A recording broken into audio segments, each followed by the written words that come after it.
từng yêu em.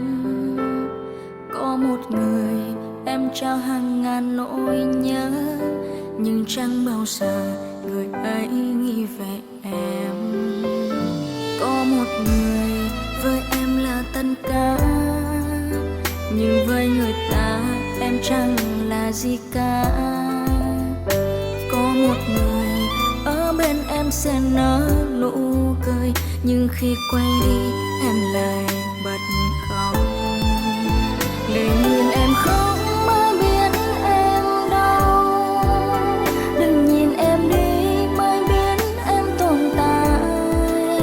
Chỉ biết đừng lại nhìn anh, tim em đau thắt lại, giọt nước mắt hòa vào trong mưa.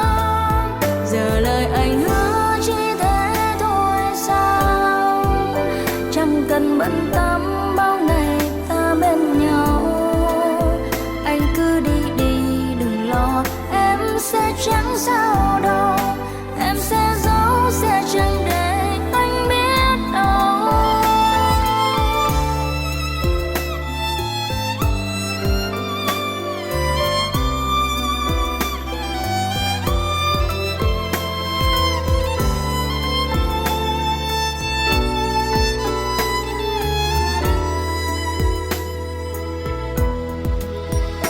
Có một người với em là tất cả, nhưng với người ta em chẳng là gì cả. Có một người ở bên em sẽ nở nụ cười, nhưng khi quay đi